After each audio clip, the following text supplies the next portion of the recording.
예, 반갑습니다. 호두병에 대해서는 한 15년 정도 연구를 해가지고 강의를 해왔고요.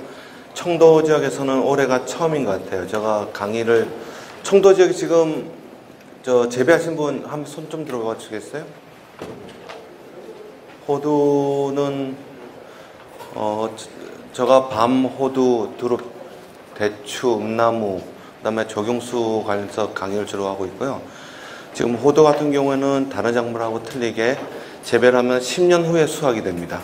그래서 아마 재배를 하실 때는 그걸 아시고 하셔야 돼요. 일반적으로 이제 다른 작물 같은 경우는 1, 2년만 되면 수확이 가능한데, 밤 같은 것도 3년생 전목 심으면은 한 2년 후면은 수확이 가능합니다. 근데 호두 같은 경우에는 한 최소한 빨라도 한 7년, 보통 10년이 돼야지 수확이 되기 때문에 섣불리 관리를 하시면은 조금 실패 확률이 높아요. 대신 성공만 하면은 한 나무에서 35만 원 정도 딸 수가 있어요. 보통 이제 키로당 5만 원씩 파니까요. 그래서 가능하시다면은 땅이 좀 있고 여력이 있으면은 아마 제가 기농기촌 할 때도 강의를 많이 하는데 5년 전부터 준비를 하셔야 돼요. 그리고 앞에서 이제 재배라든지 해충에 관련해서 여러분께 잘 들으셨지만은 호두는 재배하실 때 제일 문제가 되는 탄저병, 이것만 방제가 가능하면은 실질적으로 수확하는데 문제가 없습니다. 그리고 여태까지 이제 우리나라에서 지금 제일 많이 식재된 곳이 김천 지역입니다. 여러분께서 뭐 용동이나 천안으로 알고 계신데 우리나라에서는 김천 지역이 제일 많이 식재되어 있고요. 지금 이제 호두가 뭐 앞에서 이야기했지만 인제 추운 지역까지 내한성 품종이기 때문에 지금 인제까지 해서 한 작년에 평창에 한 2만 주 매년 증가하고 있습니다. 근데 이제 호두가 괜찮은 게 여러분 아시다시피 우리나라에서 수입을 많이 하죠. 미국에서 수입 많이 하고 불만제로 보셨나요? 한 달 전에 불만제로에 제가 이제 또 나가서 TV에 잠깐 얘기를 했지만은 외국에서 가져온 거는 실질적으로 여러분 팩에도 있는 건 아무 지장이 없지만은 보통 이제 일반적으로 가져와서 150원, 200원에서 다른 너트하고 파는 거 있죠. 그런 것들은 약을 올 때 많이 쳐오기 때문에 조금 문제가 있어요. 그래서 그것 때문에 이제 불만제로 업에서 저한테 조금 이야기가 와서 제가 말씀을 드렸는데, 지금 우리나라 탄저병이 실질적으로 5년 전만 해도 한 50% 정도 발생을 했습니다. 근데 50% 발생하면 어떻게 됐어요? 입이 다 떨어지겠죠. 그 탄저병원균이 열매로 갑니다. 그 열매에 가면은 여러분 아마 밤이나 호두 드실 때 쓴맛 느끼는 거 드셔보셨죠? 그게 탄저병이에요. 물론 인체에는 무해합니다. 그거 뭐 드셔도 뭐 사람이 죽거나 그런 건 없지만은 아무래도 병 든 것을 먹으면은 아무래도 식감도 안 좋고 맛이 안 좋기 때문에 탄저병만 예방할 수 있으면 되는데, 다행히 아마 여러분께서 인터넷에 네이버에 치셔서 호두나무 탄저병 치시면은 제가 한 달 전에 보통 5월 말쯤에 이제 치시기 시작이 되거든요. 그래서 약하고 그거에 대한 자료가 많이 나와 있을 거예요. 그리고 실질적으로 탄저병 약을 제가 농약을 등록하고 그런 걸 일을 하기 때문에 실질적으로 한 3년 전부터는 호리코라든지 프론사이드, 아마 자료 책자에 다 있으니까 적지 않아도 될 것이고요. 그리고 이제 등록을 했습니다.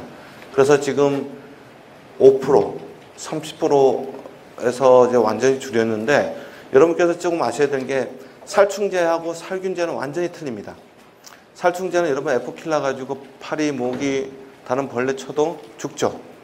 신경계를 건드리기 때문에 죽지만은 살균제는 틀려요. 탄저병이라고 여러 번 들어보셨지만은 고추나무 탄저병이라든지 호두나무 탄저병이라든지 밤나무 탄저병 다 틀립니다. 병균이. 속은 똑같은데 종 뒤에 있는 게 다 틀려요. 그래서 기주 특성이 있기 때문에 탄저병 약은 확실한 약을 치지 않으면 효과가 없습니다. 그럼 여태까지 10여 년 동안 계속 탄저병 약을 쳤는데 약이 듣지를 않는다. 그렇기 때문에 저희가 5년 전부터 제가 연구를 해가지고 등록을 시켰고요. 지금은 그 약만 치면 됩니다. 근데 제가 2개를 해냈어요. 앞에도 잠깐 최강식 박사님 말씀하셨지만은 하나만 치면은 저항성이 생깁니다. 그래서 약 같은 거는 1년 치고 나서 그 다음에 다른 약을 쳐야 돼요. 그래서 제가 호론사이드이나 테부코나졸이나 프론사이드라고 말씀드렸는데 다른 것도 마찬가지예요. 내성이 생기니까 점점 약이 독한 거로 가는 거고요. 저희가 그 약을 등록시킬 때는 보통 뒤에 보시면은 2주 간격으로 3 내지 4회 치십시오 이렇게 나와 있죠. 그 이유가 우리가 약을 칠 때 지소성이라 그래요. 그래서 보통 일반 약들은 2주가 가기 때문에 그 사이에 비교가 오면 어떻게 됐어요? 뒤에 보시면 1000배액으로 몇 번 치십시오 아니면 500배액으로 써 있죠. 그 배액을 앞뒤로 다 해서 저희가 등록을 시키기 때문에 그 농도만 치셔도 되는데 일반적으로 농민들 보시면은 고독성으로 치세요. 1000배로 치라면 500배로 쳐요. 그러면 약해 피해를 입습니다. 더군다나 지금 이제 약을 치시는 분들이 가장 주의하실 점이 지금같이 더우면은 잎들 보시면은 바짝 써 있지 않는 게 약간 휘어져 있죠. 사람하고 틀려요. 사람은 감기가 걸리고 주사를 맞고 나면은 회복이 되지만은 나무는 어느 정도 자기가 수분이 부족하면은 일부를 포기를 합니다. 가지를 포기한다든지. 그래서 잎이 노랗게 돼서 낙엽이 지는 거예요. 지금 여러분 보시다 보면은 아파트 단지 같은 경우는 끝에 잎이 말라가는 거 보이시죠? 그게 건조, 수분 스트레스라고 그래요, 우리는. 그건 생리적 장애라든지 병이라고 안 그래요. 근데 여러분께서 보시면은 병해충 피해라고 생각하고 저희한테 의뢰를 많이 오는데요. 그거는 이제 건조 피해고요. 특히 지금같이 더운데 약을 잘못 치실 경우에는 잎이 끝에서부터 말라가요. 그 이유가 여러분 그 약에는 코팅 성분이 있습니다. 지속을 하기 위해서. 그러면 숨을 어디로 쉬죠? 나무가? 기공을 통해서 쓰죠? 입에 있는 기공을. 그럼 기공을 닫으면 어떻게 되겠어요? 코팅이 되어 있으니까. 뜨겠죠? 그래서 약은 11시 이전에 치시고 3시 이후에 치시란 말이 그거예요. 그때 뜨거운데 지금 치시면은 어떻게 되겠어요? 호흡을 못하니까 말리면서 끝에서부터 말라가는 거고 얘가 자기가 살기 위해서 낙엽을 시키는 거예요. 근데 낙엽이 되면 문제점이 있어요. 어떻게 되겠죠? 겨울철에 지내야 되는데 영양분이 없는 거예요. 그렇기 때문에 영양분이 있어야지 나무가 강압성을 해서 자기가 튼튼하게 하는데 지금 병해충에 대해서 저희가 강의하지만 저는 약을 치란 말은 안 해요. 약을 치지 않는 방법을 가르치려고 저거 강의하는 거고요. 사람도 마찬가지로 몸이 아프면 피곤하죠. 피곤하고 힘든데 실질적으로 나무는 건강하게만 키우면 병해충 피해가 적습니다. 그래서 가장 중요한 거는 튼튼하게 키워야 돼요. 그럼 튼튼하게 키우려면 어떻게 해야 되죠? 비배 관리를 해야 되겠죠. 근데 일반적으로 여러분께서 다른 작물을 뭐 재배해봐서 아시겠지만은 지금 보면 포대 하나에다가 저 낫을 자른 다음에 두 나무에 쫙 뿌리고 가버려요. 그거는 비배 관리가 아닙니다. 여러분 뷔페 가셔서 음식을 드실 때 어느 정도 배가 부르면 못 드시죠? 나무도 마찬가지예요. 지금 우리나라 산림 토양이 5.6이거든요. 약산성이에요. 그때 작물이 잘 자랍니다. 근데 여러분 편하다고 제초제를 치시면은 산도가 떨어집니다. 강산성이 돼버려요. 그럼 5 정도 되면 작물을 재배하기가 좀 힘들고요. 나무가 튼튼하게 자랄 수가 없어요. 그리고 비배 관리에 대해서 아까 넘어왔는데 제일 중요한 게 병해충 예방하기 위해서는 비배 관리가 중요합니다. 여러분 비배 관리 어떻게 하시죠? 아시는 분 계세요? 비배 관리는 여러분 이렇게 나무가 있으면 끝이 있죠. 수간 끝. 그 밑에까지 뿌리가 뻗어 있습니다. 물론 신근성하고 그래서 깊게 들어간 것도 있고 옆으로 펴진 성성이 있는데요. 실질적으로 나무 자체의 수간 폭 끝까지 해서 동솔에서 삽으로 한번 파시면 그 밑에 뿌리가 있습니다. 한 30cm요. 그때 비배 관리를 할 때 퇴비, NPK는 우리나라 가포화 상태입니다. 저희가 토양을 전국적으로 조사해 보면요, NPK는 옛날부터 화학비를 많이 줘가지고 너무 포화 상태예요. 그러니까 땅을 파신 다음에 퇴비는 그냥 그 일반 사시는 것보다 여러분께서 주변에 뭐 개분이라든지 그다음에 돼지, 소 키우는 분이 있으면 그걸 받으셔가지고 집으로 이렇게 그 소하고 돼지는 집을 넣고 밑에 키우잖아요. 그러니까 그냥 비닐로 덮어서 6개월만 되면 완숙 퇴비가 됩니다. 그래서 여러분이 처음 시작하실 때는 땅을 가실 때 섞어가지고 같이 하면 5년 동안 비료를 안 줘도 됩니다. 하지만은 지금 재배 있는 상태에서 할 때는 그렇게 하고 나서 삽을 파서 동서, 그 다음에 남북을 주셔요. 그 다음에 왜냐면은 나무는 굵은 뿌리가 좋은 거 아닙니다. 여러분 묘목 살 때 조심해야 될 게 있어요. 그냥 사시는 게 아니고 뿌리 상태를 보고 사셔야 돼요. 근데 뿌리를 보고 사시는데 잔뿌리 있죠? 파 보면은 잔뿌리 흰 거 많이 보이죠? 그걸 세근이라 그래. 적은 뿌리. 그게 많아야 이제 지탱을 할 수 있는 겁니다. 태풍 불면 나무가 막 쓰러지죠? 큰 나무들이. 그런 건 이유가 세근이 없고 굵은 뿌리만 발달해서 그래요.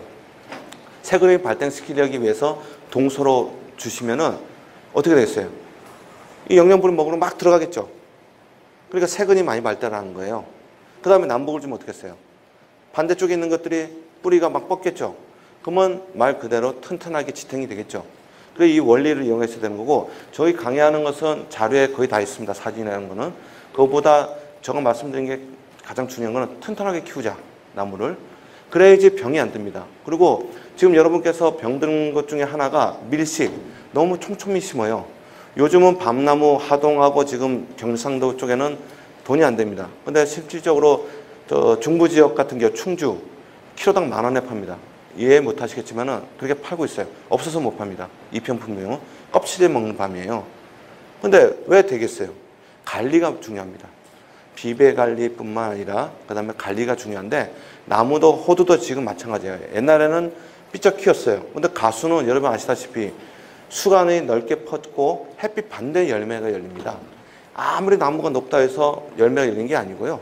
수간 폭에 넓을수록 옆으로 퍼져나갈 때면 열려요. 햇빛 받는 것이요. 그렇기 때문에 관리가 쉽잖아요. 지금 아까 뭐 간수도 이야기를 안 하신 것 같은데, 그 다음 중요한 게 간수예요. 여러분, 간수 언제 하죠? 일반적으로 그냥 물 주면, 목마를 때 물, 이렇게 나무 주듯이 그냥 주죠. 근데 그건 간수가 아닙니다. 보통 간수 3년이라는 말 들어보셨죠? 그만큼 간수가 어려운 거예요. 여러분 지금 밭작물 보시면 입이 약간 이렇게 호흡을 못하도록 옆으로 이렇게 휘어져 있는데, 지금 여러분께서 물로 이렇게 뿌리고 지나가시면은 나무 며칠 되면 비실비실합니다. 일반적으로 토양 자체가 밭작물 하실 때 비가 100mm 와도요, 토양석고 10cm가 안 들어갑니다. 여러분 아실 거예요. 비의 폭우 100mm 내리고 1시간 지나가도 안 들어가요. 그럼 그게 간수가 아니에요. 간수라는 건 점적 간수, 물이 천천히 흐를 정도로 해서 1시간 줘야지만 스며듭니다. 그래서 비가 올 때 천천히 2, 3일 오는 게 훨씬 효과가 좋고요. 지금같이 비가 왔다고 해서 우리 집 비가 왔기 때문에 상관없다, 그렇게 생각하면 안 돼요. 비가 지금 더운 날씨에 여러분께서 마라톤을 하시고 물을 한 모금만 드시고 못 드시게 해봐요. 어떻게 되죠? 갈증이 나죠. 더 갈증이 나죠. 나무도 마찬가지예요. 지금 목이 말라 있는 상태인데 물 딱 주는데 물이 들어오구나 생각하고 있는데 딱 멈춰봐요. 이렇게 여러분께서 한번 이렇게 물로 호수로 뿌리고 하는 거는 땅에 안 들어갑니다. 뿌리는 순간 지표면 온도 때문에요, 수증기로 증발해서 날아다니고 거의 1cm도 안 들어갑니다. 그럼 뿌리가 어떻게 되겠어요? 지금 목이 말라 있는 상태인데 물이 안 들어가니까 더 뜨거워지니까 스트레스 받아서 그 다음에 죽는 거예요. 그래서 가장 중요한 거는 비배 관리하고 간수, 이걸 아셔야 되고요. 호두나무는 3년 동안은 풀베기하고 비교했을 때 무조건 이겨줘야 돼요. 풀베기를 제대로 안 하시면요, 관리가 안 됩니다. 단 3년만 지나면은 풀보다 높기 때문에 크게 신경을 안 써야 돼요. 근데 3년 동안은 무조건 풀베기를 해야 되는데, 제초제를 쓰시면 안 되는 이유 중에 하나가 토양에는 여러 가지 미생물이 있습니다. 그래서 가장 좋은 토양은 여러분 토양 안에 지렁이가 있다, 그럼 좋은 토양이에요. 지렁이 없다, 제초제 뿌리거나 이렇게 되면은 토양 안에 있는 미생물이 없어요. 미생물이 있는 역할이 여러 가지가 있는데, 여러분 나무 버섯 드시죠? 나무의 썩은 부위를 안에 있는 리그닌을 먹고 자는 게 버섯이에요. 그럼 그게 부우를 시켜서 나무가 쓰러지고 나면은 먼저 한입버섯, 수분에 따라서 한입버섯, 그 다음에 감버섯, 치마버섯이 나오고, 그게 어떻게 돼요? 토양으로 들어가죠. 그게 유기물이 되는 거예요. 근데 토양에 여러분께서 관리를 하시는데 제초제를 뿌리고 나면은 안에 있는 지렁이 죽죠, 미생물 죽죠. 1g 안에 토양에 10만 개의 미생물이 있는데 제초제를 뿌리는 순간 죽고, 그거 회복시키는데 5년이 걸립니다. 그리고 몇 년 전에는 작업하는데, 방 같은 경우 작업하는데 뿌렸다가 갑자기 낙하가 됐어요. 그 원인이 제초제 피해입니다. 여러분께서 제초제를 이제 쉽게 생각하시는데, 그거 치고 나면 득보다 실이 더 많아요. 그래서 제가 생각하기에는 3년 동안은 되도록 치지 마시고, 제초제보다는 힘드시겠지만 예초기에 쓰시고, 그것도 더 힘들다 그러면은 부직포 있죠? 부직포 얼마 안 합니다. 3년 동안은 부직포로 이렇게 해서 덮어주세요. 단 까만 건 피하시고요. 여러분 지금 제가 고추 같은 걸 할 때 많이 보는데, 여름철에 우리가 무슨 색깔 옷을 많이 입죠? 그렇죠. 왜 그래요? 반사하는 역할을 하죠. 검은색은 어떻게 돼요? 흡수를 하죠. 그러면 지금 검은 비닐을 갖고 이렇게 덮어놓으면 어떻게 됐어요? 지열 때문에. 안 그래도 지금 30도 오면은 지열 포함하면 한 35, 40도까지 올라옵니다. 그럼 뿌리가 어떻게 되겠죠? 활력이 나빠지겠죠. 그렇기 때문에 그 원리를 아시고 해야 돼요. 물론 까만 비닐이 많이 나와서 좋은 점도 있어요. 그게 얇기 때문에 이동도 쉽고 치기는 좋은데 그럴 바에는 부직포로 이렇게 옆에 물 들어가는 부분 빼놓고는 해놓으면은 잡초가 올라봐야 한두 개밖에 안 올라오거든요. 그건 밟든지 이런 식으로 하셔야지 제초제 그 일순간 편하도록 그 작업을 하셨다가는 5년 동안 농사를 마칠 수가 있어요. 그래서 그건 먼저 좀 주의해 주시고요. 강의할 때 제가 하는 것 중에 주로 이제 호두나무는 한 15년 하면서 나름대로 좀 정리를 많이 했어요. 근데 제가 보니까 그 죽고 나서 나타나는 가지병도 있고요. 그런 건 크게 문제가 안 됩니다. 탄저병이 발생하는데 그것만 조금 주의 깊게 두고 여러분께서는 눈에 익히셔야 돼요. 지금 이제 비슷한 사진을 보고 나무는 갈라지면 탄저병입니다 하고 약을 칩니다. 그리고 언제 약을 쳐야 돼 가장 좋습니까? 얘기하시는데 여러분 아시다시피 중부지역하고 남부지역의 온도 차이가 많이 나죠. 거의 올해 같은 경우 한 달 났어요. 근데 옛날에는 저희가 5월달부터 치십시오는 하지만은 약이라는 거는 아무 때나 치는 게 아니에요. 예방약 하나밖에 없습니다. 전 세계적으로. 석회보르드 하나밖에 없습니다. 여기 재배하신다는데 석회보르드 치시나요? 예. 기본입니다. 입이 나오고 나서 석회보르드 치시면요. 탄저병 예방에도 좋고 그게 이제 그 포도에서 추는 건데 기본적으로 하실 때는 페인트 1m까지 수성 페인트 칠해야 되고요. 일소 피해. 그리고 아까 동해 피해 말씀하셨는데 동해가 왜 피해를 왜 발생하죠? 정확히 아시는 분 계세요? 예? 물 부족 아니에요. 동해. 얼어 죽는 거. 예, 이제 일반적으로 동해 피해라고 하는 거는 얼어 죽는 거잖아요. 근데 춥다고 걸리는 건 아니고요. 원리를 정확히 아셔야 돼요. 이제 여러분께서 이제 저 묘목을 식재하시면 어디 많이 심죠? 어느 쪽에 동서남북 쪽에 어디서 많이 심죠? 그렇죠. 실질적으로 여러분 아마 재배하시다 보면 서향이나 북향 쪽이 더 잘 자랄 겁니다. 왜냐면은 남향 쪽에 식재해 놓으시면은 겨울철에 온도가 빨리 떨어지죠. 더군다나 호두나무는 수액이 많아요. 그렇죠. 겨울철에 자르면 수액이 뚝뚝 떨어집니다. 그만큼 물이 많은 게 호두예요. 다른 작물은 틀립니다. 근데 이제 겨울철에 이제 남쪽에 있는 것은 햇볕을 받는데 겨울 북쪽에 있는 것은 미리 알고 수액이 아래로 이동을 합니다. 근데 남쪽에 있는 거는 따뜻하니까 수액이 이동하기 전에 추워져 버려요. 4-5시만 되면 추워지죠? 추워지면 어떻게 되겠어요? 터지죠. 그러면 이제 터지고 나서 가지가, 줄기나 가지가 터지고 난 다음에 얼 거 아니에요? 그 다음에 보시면은 지금 호두 재배하시면 위에 이렇게 빨갛게 해서 말린 게 있죠? 그게 다 동해피해입니다. 원리를 아셔야 돼요. 그래서 되도록이면 남향을 좀 피하는 게 좋습니다. 작물을 재배하실 때. 그리고 북향 쪽이 조금 튼튼해요, 나무가. 그래서 동해피해가 영동 같은 경우도 한 30% 나타납니다. 겨울철에. 뭐 내한성 품종 이런 이야기를 하지만은 그것보다는 관리하실 때 약간 남향을 좀 피해 주시고 남향일 경우에는 수성 페인트 있죠. 1m 정도로 치셔야 돼요. 저거 말했죠. 흰색이면 어떻게 된다죠? 반사를 하죠. 여름철에 일소 뜨거우니까 저거 온도 차이를 이렇게 재보면은 그 북향에 있는 거하고 한 10도 차이 납니다. 엄청난 거예요. 10도면은. 그래서 되도록이면 관리하실 때 관리를 잘 하시면 병해충은 밀도가 떨어집니다. 그래서 그거 아시고 그러면 다음부터 이제 제가 준비한 자료를 설명하도록 하겠습니다. 자, 일반적으로 이제 탄저병 하면은 그 TV에서 빛나래진 말한 탄저병 얘기 들어보셨죠? 그건 틀려요. 이건 곰팡이입니다. 빛나래진 말했던 그 탄저병 세균이고요. 통에서 분리한 그거고요. 일반적인 탄저병은 곰팡이, 진균 우리가 말하는데 호두나무에서는 탄저병이 발생하면 어린 묘목에는 이렇게 잎이 나중에는 병이 발생하면 괴사가 커지면서 수분 이동할 때 얘네들 제가 처음에 말씀드렸죠. 살기 위해서 가지를 잎을 포기를 합니다. 그러니까 이렇게 자라다가 점점 커지면은 잎이 떨어지는 거죠. 특히 바람 불고 올해 같은 경우는 이것뿐만 아니라 다른 가로수도 많이 노랗게 된 거 보셨죠? 그거 전부 다 건조피입니다. 수분 수대 때문에. 그래서 탄저병은 실질적으로 이렇게 발생하면은 약 치기가 늦습니다. 저거 말씀드렸죠? 아까 처음에 말씀드렸듯이 약은 아무데나 치는 게 아니고요. 내가 관찰할 때 아, 요만큼 났다. 이게 탄저병이다 확신할 때 그때 치는 게 적기입니다. 제가 말씀드렸지만 5월 말쯤에부터 나타나는데 올해 같은 경우 부여하고 김천하고 차이가 많이 나요. 김천은 아직까지 입에 하나 정도 나올 정도로 적게 나왔고요. 부여 같은 경우는 벌써 확산이 됐습니다. 많이. 그만큼 시기가 차이가 있는데요. 약 치는 시기는 여러분께서 보시고 이렇게 피가 초기에 발생을 했다. 그때 친 게 적기입니다. 근데 비가 왔다. 어떻게 되죠? 다시 쳐야 되겠죠? 그래서 장마치기에는 약을 치는 게 아니에요. 장마 끝나면 바로 쳐야 돼요. 왜냐하면 약을 쳤는데 비가 오니까 농도 1000배역을 치셔야 하는데 10,000배역, 20,000배역을 떨어지죠. 그러면 약 효과가 없는 거예요. 그래서 비가 온 후에 바로 치는 거죠. 그래서 항상 약을 칠 때는 기상 환경하고 조금 확인해 보시고요. 그때 치는 게 가장 좋고 이때는 치실 때는 4-5번 쳐도 효과가 없어요. 그래서 약이라는 게 한 번 쳤다 해서 100% 있는 게 아니고 병이 발생할 때 그때 초기에 치시면 한 번이면 됩니다. 밀도 싸움이에요.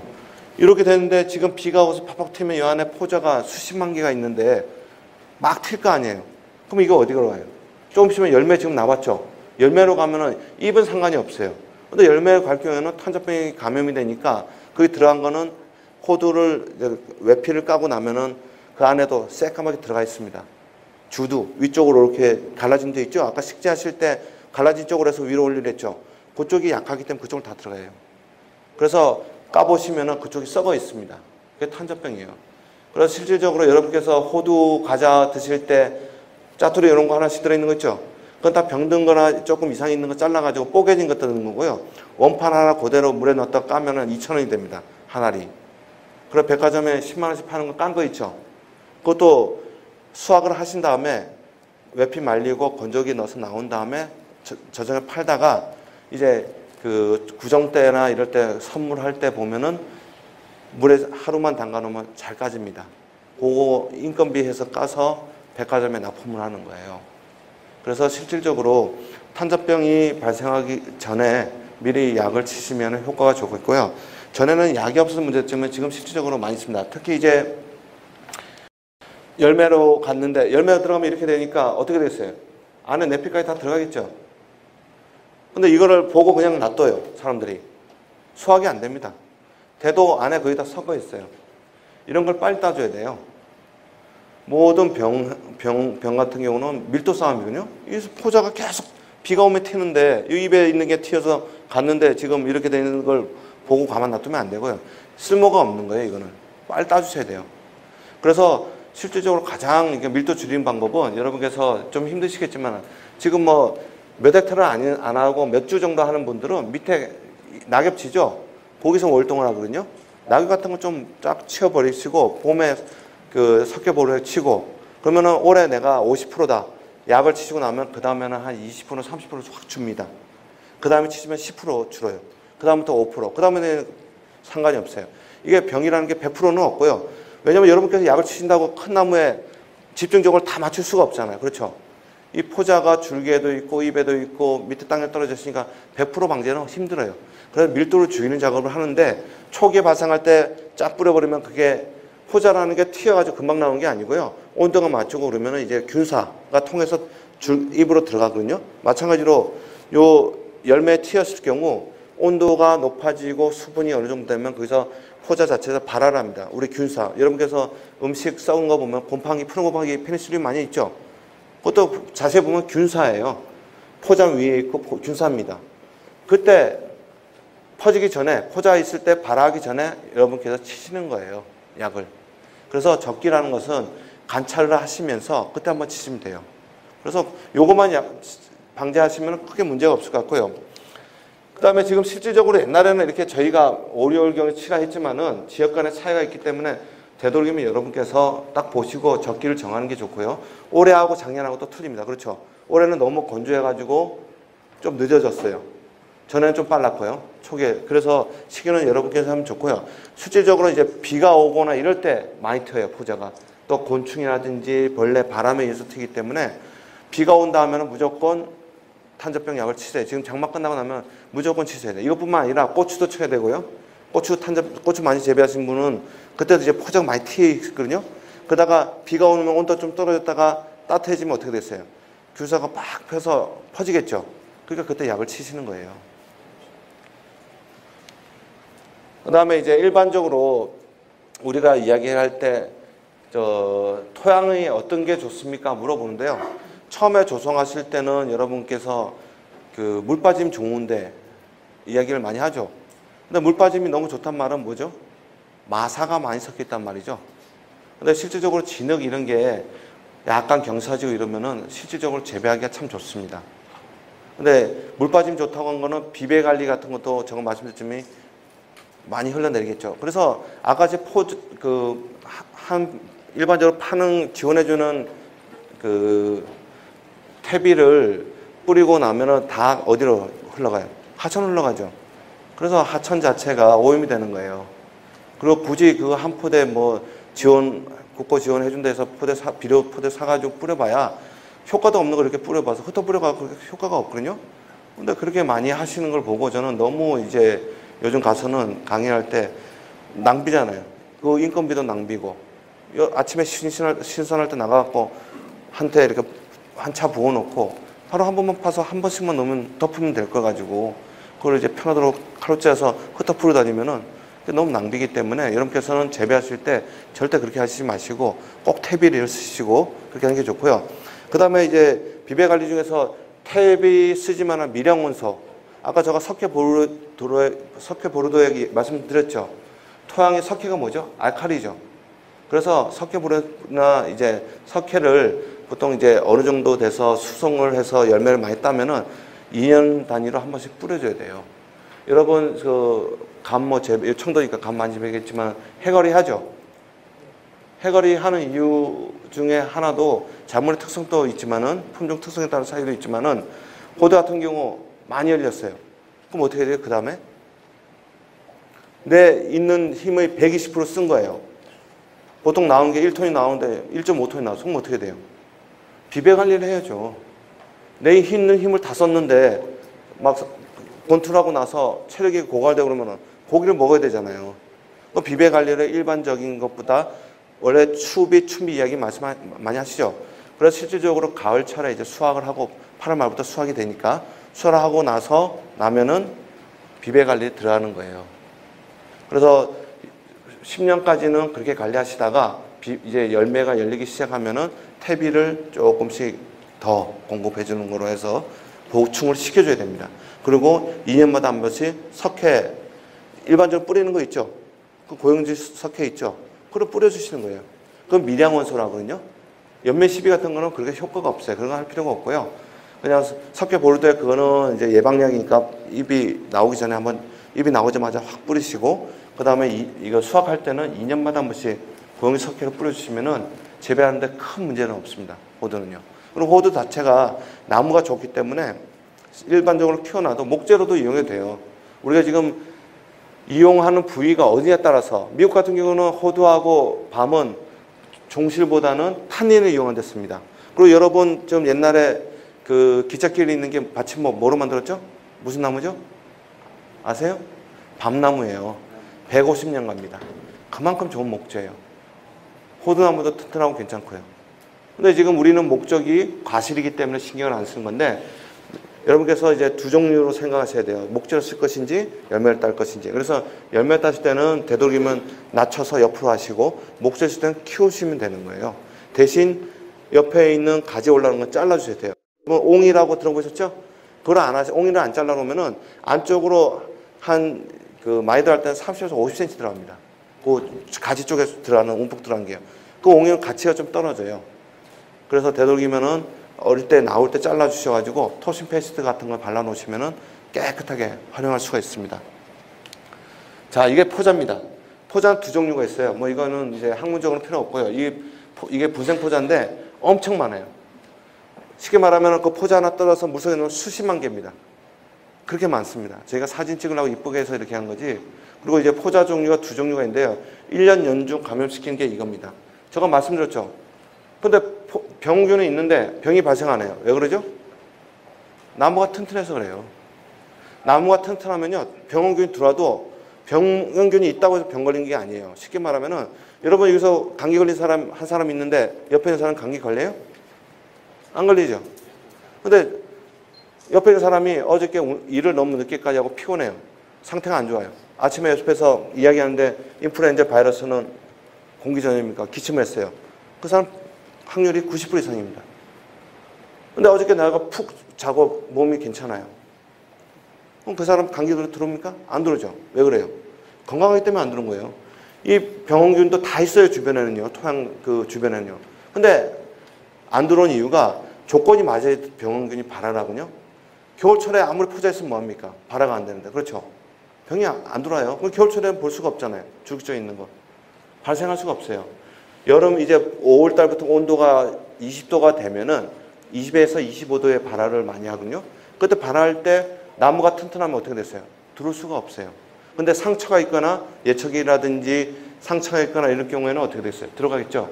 그러니까 아무리 병균이 있어도 튼튼하면 안 들어가니까 튼튼하게 키우는 걸 여러분께서 생각하시고 약을 언제 친다 이것보다는 내가 나무를 비배 관리를 하고 관수를 해서 잎을 보시면은 잎이 말릴 때는 아 이때 지금 수분이 부족하니까 약을 관수를 해야 되겠다 이걸 미리 생각하시고 그렇게 관리하시면은 다른 데보다 좀 유리할 겁니다.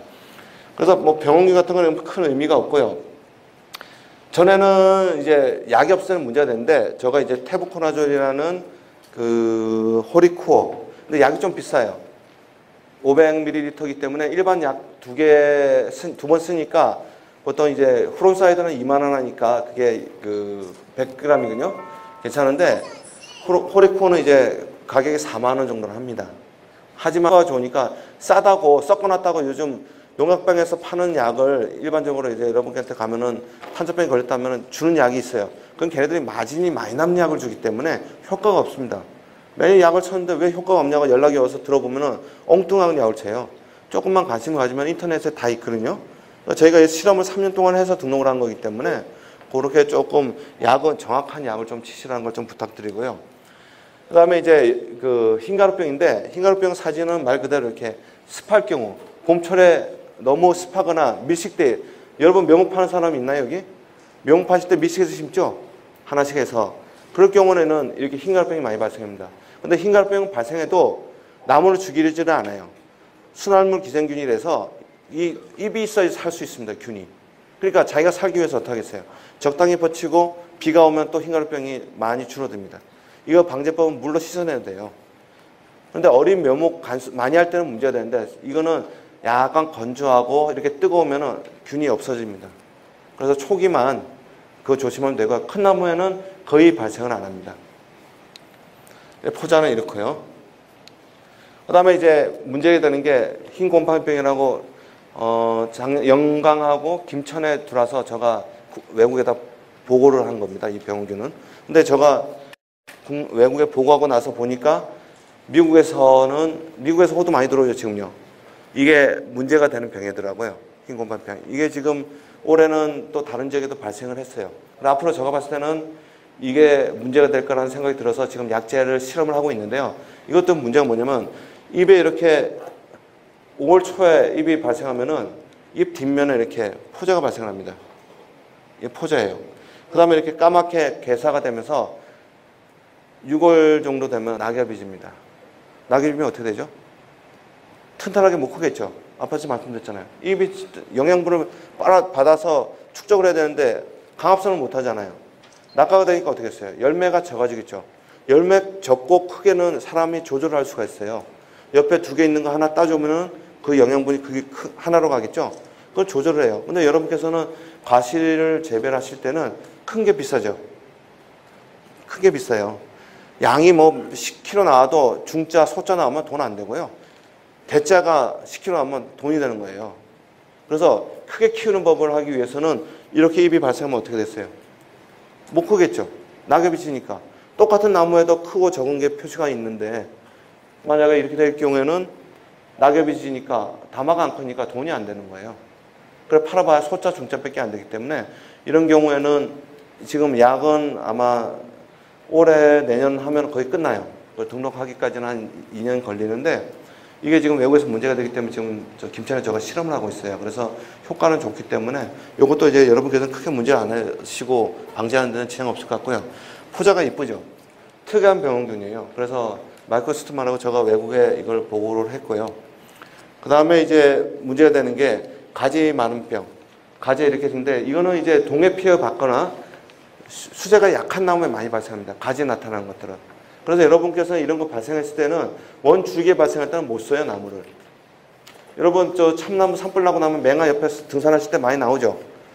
그거 나중에 쓰려고 15년 돼 보면 안에 비어 있습니다. 동공, 심재부라고 썩어 있어요. 이것들은 약을 쳐서 어떻게 옆에 가지 쪽에 있는 걸 활용할 수가 있는데 원줄기에 있는 거는 아무리 약을 치고 해도 없습니다. 이런 거는 과감하게 베버려야 돼요. 특히 여러분께서 3년 동안 관리를 하실 때 튼튼하게 키우지 못할 경우에는 이렇게 나타나는 경우가 많아요. 그 다음에 검은 가지 많은 병. 이것도 마찬가지고요. 가지가 튼튼한 나무에서는 절대 나올 수 없습니다. 발생하고 나서 겨울철에 동해 피하고 나서 조금 추워지면은 금세 이렇게 나와요. 이게 다 포자 덩어리예요.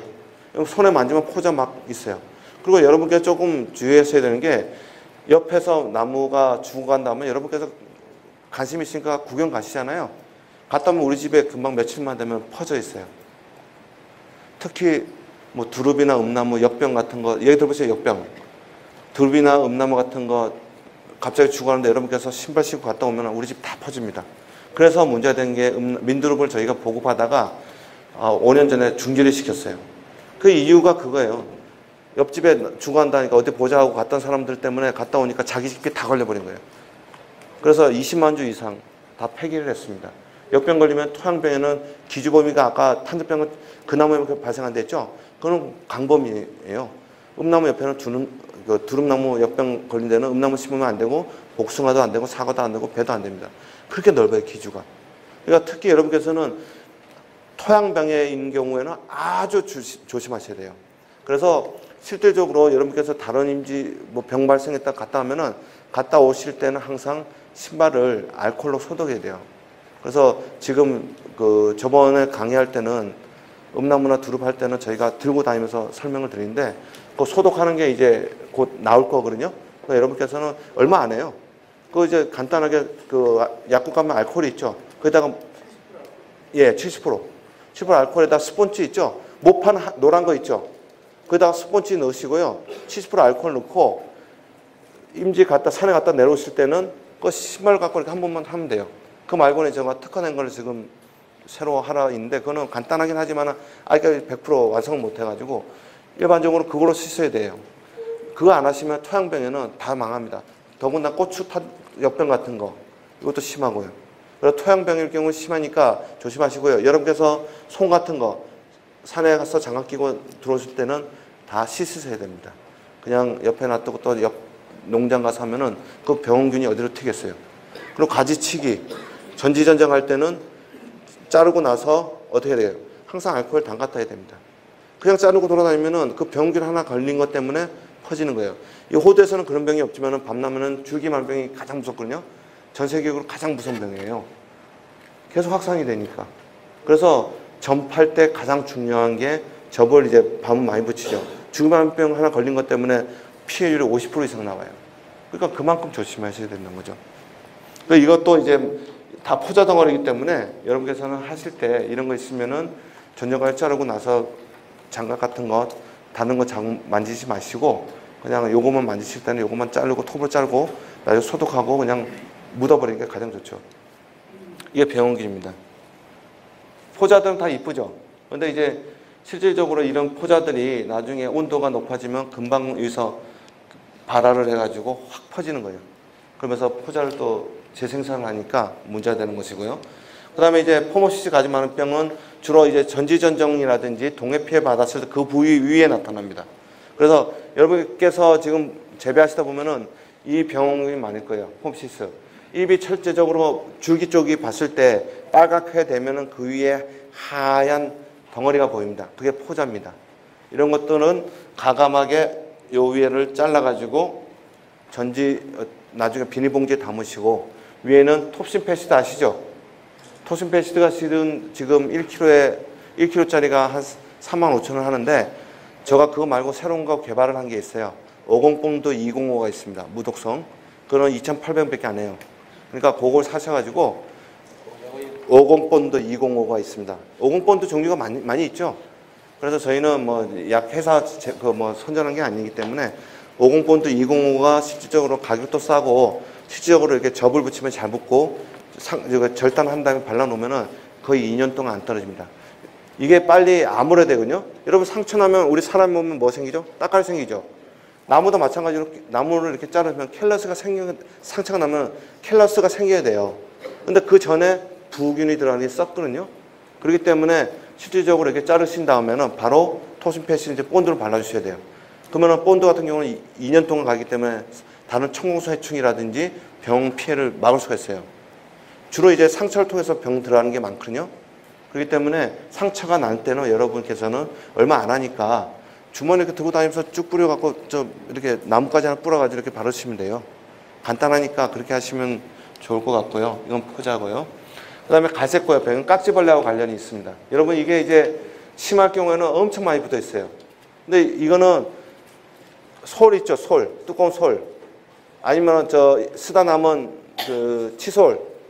아니면 하수구, 우리 변기 청소하는 거 있죠? 그건 좀 거친 거. 그거 들고 가면 긁어버리면 요 안에 이제 깍지벌레 있긴 있는데요. 요거 다 해결됩니다. 그러니까 약간 이게 음지, 스팔질 경우에 이거 많이 발생을 하니까 요건 좀 벗겨버리시면 되고요. 네, 보통 약을 많이 이야기하는데 약보다는 쉽게 말하면 이제 우리 봄에 보면은 왕진드물 있잖아요. 햇빛인데 보면 나무 밑에 많잖아요. 까맣게 진드물. 그런 것들은 약을 칠 필요 없어요. 그냥 장갑 들고 끼고 쭉 문질르고 다니시면은 해결되는데 초기에 그걸 꼭 무슨 약을 치십니까? 연락 오거든요. 그것 때문에 온 나무에 그 약을 치면은 약을 친다는 말은 노동력이 많이 들어가고 인건비 지금 싸움이잖아요. 그렇죠? 힘을 적게 들고 해야 되는데 자꾸만 약을 치고 약을 치려면 약값 들 거고 또 노동력 들어갈 거고 또 약해질 수 없으면 약해 피해 들 거고 그렇죠? 그러니까 그런 거 조금 신경 쓰셔가지고 간단하게 해결하는 거는 관리하시면서 전지전능 하시면서 한 바퀴 도실 때 그냥 해결해 버리시면 되는 거예요. 이런 것들은 병균이 이렇고요. 그 다음에 가시썩은 병. 이제 주로 태풍이 신다든지 그 다음에 비가 몇 년 전에는 재작년에 부여 같은 경우는 한 20일 계속 비가 왔죠. 그러면은 강압선에서 영양분 계속 가야 되는데 이게 수분이 많으니까 어떻게 됐어요? 썩어버리는 거예요. 수확할 때는 몰라요. 근데 나중에 안에 보면 이렇게 균사가 다 있습니다. 이거 보시면 균사가 보이죠? 사람이 먹어도 지장은 없어요. 근데 상품 가치가 없겠죠. 그래서 이런 것들은 뭐 종자로 해서 해도 소용이 없고 하니까 가감을 버리시는데 여러분께서는 썩은 것들 그냥 놔두잖아요. 산에. 그러면 안 돼요. 이런 게서 월동하기 때문에 저 말씀드렸잖아요. 이 하나에 수십만 개의 포자가 퍼지는데 왜 그걸 놔둬요? 그냥 들고 다니면서 봉투 하나 들고 다니면서 주워서 있는 거 주머니에 넣고 와서 땅에 묻으시면은 그 다음 해에 피해가 적은데 꼭 그냥 놔둬요. 귀찮다고. 이런 건 귀찮은 게 아니라 자기가 관리를 하는 거예요. 튼튼하게 키우기 위해서는 이 정도는 해야죠. 이거 안에서 약을 쳐야 되는데 그거 생각하실 때는 이게 더 편할 거예요. 그 다음에 이게 세균성 만병. 이게 우리나라 처음 음성 지역에 발생했습니다. 음성에서 우리나라 처음 재배했는데 그분이 성공을 했어요. 근데 주로 보면은 줄기 쪽에 까맣게 반점이 있고 파보니까 약간 수분이 들어간 것 같이 보인다. 그래서 저거 갔거든요. 가보니까 새로운 병이더라고요. 그래서 탄저병하고 차이는 이 열매를 따셔가지고 눌러보시면은 지백이 나옵니다. 이거는 세균성 만병이고요. 지백이 안 나오면 탄저병입니다. 우리는 현미경으로 보기 때문에 알 수 있잖아요. 여러분께서는 그걸 모르니까 특징적으로 까맣게 나온 것 중에 세균성 문익병은 조금 이건 세균입니다. 곰팡이 아니고. 그렇기 때문에 이렇게 눌러보면 지백이 많이 나요. 그래서 병원균도 이제 주로 줄기 쪽에는 이렇게 나오고요. 꼭 벌레가 먹은 같이 보이죠? 요거 잘라도 약간 들어가 있습니다. 갈색으로. 하지만은 햇빛이 밝아지고 석회 보르도액 저거 말씀드렸죠? 치시면 회복이 돼요. 그래서 봄철에 석회 보르도액 치는 이유 중에 하나도 이것도 예방하고 탄저병도 예방하는 효과가 있어요. 그리고 지금 석회 보르도액이 뭐 4-2 여러 가지가 있는데 일반적으로 석회 보르도액 농도 보고 석회 많은 거 치면 지장이 없어요. 그래서 듬뿍 치료주시면 줄기 쪽으로 흘러내려 치시면은 이런 것들 다 해결이 됩니다. 그래서 이게 지금 음성하고 김천 지역에 심했는데요. 특히 이거는 이제 봄철 비가 많이 올 경우 많이 발생합니다. 세균이라는 거는 봄철 비가 많이 올 때 문제가 되는데 이거 한 2-3 군데밖에 보고가 안 돼 있지만은 이거 작년에는 인제 쪽에 좀 발생됐었고요. 근데 이거를 그냥 놔두면은 계속 확산이 되니까 외국에도 석회 보르드기 있거든요. 그래서 제가 지금 이거를 지금 약은 아직까지 외국에 있기 때문에 제가 안 했고, 지금 균 자체가 이렇게 세균이에요. 잔토모나스나는인데 외국에는 이렇게 약이 등록이 돼 있더라고요. 근데 병균이 약간 틀려요, 외국하고. 그래서 나중에 이게 조금 확산될 기미가 보이면 그때 또 저희가 새로운 연기를 할 계획이 있고요. 그 다음에 자, 이제 여러분 호두 재배하실 때 이게 무슨 병인지 아시는 분?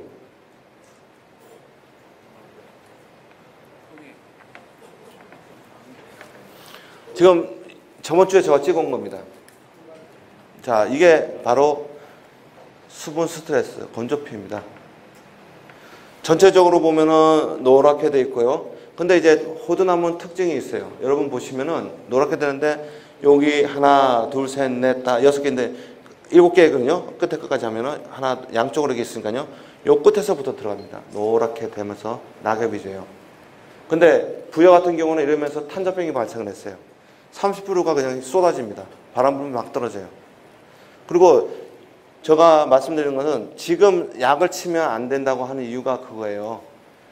보시면은 잎 상태를 보세요. 약간 휘었죠. 건조하단 말이에요. 수분을. 그런데 이 상태에서 지금 탄저병 약을 치셨어요. 어떻게 되죠? 이 끝에서부터 말라가는 겁니다.